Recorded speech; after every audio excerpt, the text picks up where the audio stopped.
오늘의 말씀 본문은 마가복음 9장 33절에서 41절입니다. 예수님과 제자들이 가버나움으로 갔습니다. 예수님께서 집에 계실 때 제자들에게 물으셨습니다.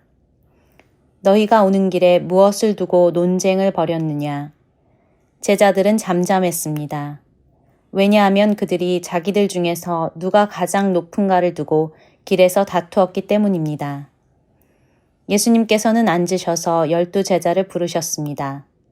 그리고 말씀하셨습니다.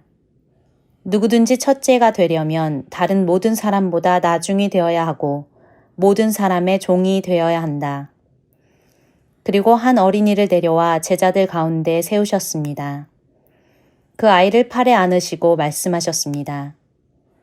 누구든지 내 이름으로 이런 어린이 하나를 받아들이면 나를 받아들이는 것이다. 또 누구든지 나를 받아들이는 사람은 나를 받아들인 것이 아니라 나를 보내신 분을 받아들인 것이다.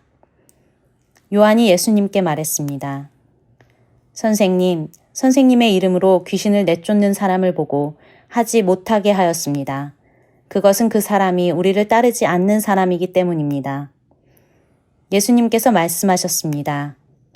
그를 막지 마라. 내 이름으로 기적을 행하고 곧바로 나에 대해서 나쁜 말을 하는 사람은 없다. 우리에게 반대하지 않는 사람은 우리 편이다. 내가 너희에게 진정으로 말한다. 누구든지 너희가 그리스도의 사람이기 때문에 마실 물 한 잔을 건네주는 사람은 결코 상을 잃지 않을 것이다. 예수님이 새로운 나라를 세우려고 하십니다. 제자들은 여러 번에 걸쳐서 예수님이 세우실 나라에 대한 이야기를 들었는데요. 하지만 그들은 예수님의 말씀에 제대로 귀를 기울이지 않았고요. 그 의미를 온전히 깨닫지도 못했습니다. 그 결과로 예수님이 세우실 나라에서 자신들이 차지할 위치가 어디쯤 되는지 그것에만 관심이 높아졌는데요. 그러다가 급기야 가버나움으로 가던 길에서 자기들끼리 심한 논쟁을 벌이고 말았죠. 제자들이 이렇게 서로 설전을 벌이는 걸 다 아시면서도 예수님은 아무 말도 하지 않고 목적지까지 걸어가셨어요. 아마 제자들은 속으로 예수님이 아무것도 모르셔라고 생각했을지 모릅니다. 하지만 가버나움에 도착해서 집에 들어가자마자 예수님이 길에서 제자들이 왜 그렇게 열을 내면서 대화를 나누는 건지 물어보셨죠. 제자들 중에 어느 누구도 입을 차마 떼지 못했습니다. 예수님께 자신들 중에 누가 제일 높은 위치에 있는지 확인하려고 하다가 설전 벌였다 그 말 할 수 없었던 거죠. 여러분, 이 상황은 마치 새로운 정권이 들어서려고 하는 순간에 내각을 구성해야 되는 사람들끼리 서로 마음이 나눠지고 분열이 일어나는 것과 비슷해요. 이미 나라가 형성되어 있다면 이 상황은 어쩌면 내분이나 반란이 일어날 기미가 보이는 것이라고 할 수도 있습니다. 그만큼 제자들 사이에서 벌어지고 있는 일이 참 심각한 결과를 초래할 수 있는 그런 것이었죠. 이 모습을 바라보는 예수님 마음이 어떠셨을까요? 아마 참 답답해 하셨을 것 같아요. 예수님이 세우실 나라는 예수님 자신의 죽음을 통해서 세워지는 것이라고 계속해서 제자들에게 말씀해 주셨잖아요. 그런데도 제자들은 예수님이 세우실 나라를 위해서 헌신하고 희생하는 것보다 자신들에게 돌아오는 유익이 얼마일까 그걸 생각하느라 자기들끼리 싸우고 있었잖아요. 예수님은 제자들을 불러 앉혀놓고 차분하고 진지하게 말씀하십니다. 누구든지 첫째가 되고 싶으면 모든 사람의 꼴찌가 되고 모든 사람의 종이 되어야 한다. 이어서 예수님은 어린아이 하나를 데려다가 제자들 앞에 세우시고 그 아이를 꼭 안아주시면서 이렇게 말씀하셨죠. 누구든지 이런 어린아이를 내 이름으로 영접하면 그는 나를 영접하는 것이다. 누구든지 나를 영접하면 그것은 나를 영접하는 것이 아니라 나를 보내신 이를 영접하는 것이다. 예수님 당시의 어린아이는 여인들과 함께 쉽게 무시당하던 대상이었죠. 그런데 예수님은 그런 존재를 귀히 여기며 살아가는 것이야말로 하나님과 친밀하게 연결되는 통로다라고 말씀하셨어요. 예수님은 제자들에게 높은 곳에 오를 생각은 버리고 낮은 곳을 바라보고 살펴라 라고 가르치고 계세요. 예수님은 그것이야말로 하나님의 나라를 준비하는 제자들이 해야 될 일이다라고 어린아이를 앞에 세우고 실물 교육을 하고 계세요. 한편 예수님께서 이 말씀을 마치시자 요한이 곧바로 예수님의 이름으로 귀신을 쫓아낸 사람에 대한 이야기를 꺼내놓죠. 그 사람은 12명의 제자 그룹에 속하지 않은 사람이었어요. 요한은 그 사람이 예수님을 따르지 않는 사람이라서 더 이상 예수님의 이름으로 귀신을 쫓아내면 안 된다라고 말하고 금지시켰다고 이야기를 했습니다. 이에 대해서 예수님은 그 사람을 막지 말아라 대답하시죠. 예수님의 이름으로 귀신을 쫓아내는 능력을 행하고 예수님 반대하지 않는다면 그 사람은 하나님 나라를 위해 일하는 사람이다 라고 말씀하십니다. 이 말씀 속에는 제자들이 자기 자신들만 하나님 나라를 위한 일꾼처럼 생각하려는 마음 버리라는 가르침이 담겨 있죠. 여러분, 하나님은 우리가 알지 못하는 곳에서 전혀 예상치 못한 사람들을 통해 일하실 수 있습니다. 우리가 무시하거나 경멸하는 사람들을 통해서도 하나님은 일하실 수 있죠. 그들은 우리가 하는 것과는 다른 일을 할 것입니다. 하지만 하나님 나라를 세우는 일에 힘쓰는 것만은 분명할 거예요. 그렇다면 그들도 우리가 인정해 줘야만 해요. 제자들은 자신들만 하나님 나라를 위해서 일하는 충성된 일꾼인 것처럼 생각하려는 마음을 버려야만 했습니다. 그 대신 자신들이 하나님이 사용하시는 여러 사람들 중에 한 사람에 불과하다는 사실을 인정하고 높아지려는 마음을 내려놓고 겸손하게 주어진 일을 감당해야 했죠. 하나님이 한 사람 한 사람 하나님 나라 일꾼으로 택하시고 부르신 여러분은 주님 앞에서 어떤 자세로 지금 섬기고 계신가요? 우리에게 주어진 자리를 묵묵히 지키면서 여러 지체들과 겸손히 동역하고 하나님 나라를 위해서 섬김의 삶을 충실히 살아가는 저와 여러분이 될 수 있기를 간절히 기도합니다. 이제 오늘 주신 말씀을 붙잡고 다음의 기도 제목으로 함께 기도하시겠습니다. 하나님 나라에서 내가 차지할 자리가 어디쯤인지에 관심을 두기보다 하나님이 내게 맡기신 역할이 무엇인지 바로 깨닫고 힘을 다해 그 역할을 감당하게 하소서. 나만 하나님께 부름받은 일꾼인 것처럼 생각하고 다른 사람의 사역을 함부로 대하거나 방해하지 않고 오히려 같이 기도하며 협력하는 모습을 갖게 하소서.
이제 오늘의 합심 기도 제목을 따라서 함께 기도하겠습니다. 매일같이 기도의 무릎을 꿇게 하시며 다가와 말씀하시고 삶을 만지시는 하나님을 경험하게 하소서. 예수님의 삶과 고난과 죽음의 발자취를 묵상하며 오늘 내가 따라야 할 말씀의 길을 발견하게 하소서. 성령님의 뜨거운 임재와 인도하심을 따라 이 세상 속에서 그리스도의 아름다운 향기를 전하게 하소서.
이제 다음 기도 제목을 놓고 함께 기도하겠습니다. 코로나 팬데믹 동안 하나님 앞에 온전한 예배를 드리며 우리 자신의 예배의 영성을 새롭게 세워가게 하소서. 우리에게 허락된 예배와 기도의 자리들을 통해 신앙의 뿌리가 더욱더 견고해져 실천하는 믿음을 갖게 하소서. 각 예배와 기도회를 준비하는 봉사자들을 하나님의 은혜와 성령님의 풍성한 능력으로 가득 채워주소서.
이제 다음 기도 제목을 놓고 함께 기도하겠습니다.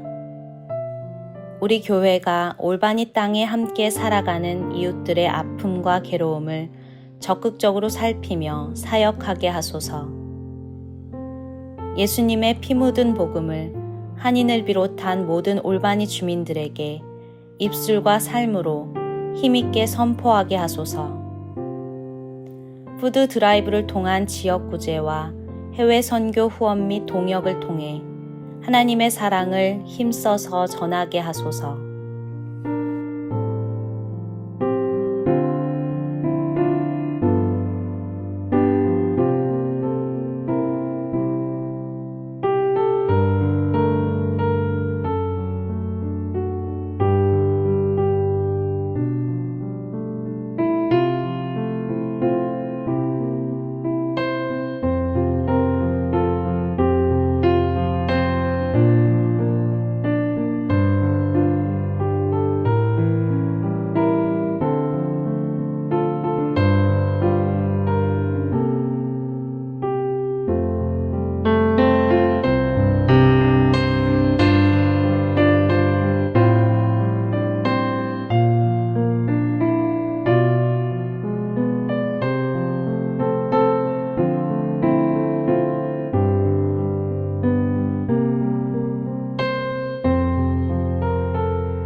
이제 자신과 가정을 위한 기도 제목을 놓고 함께 기도하겠습니다.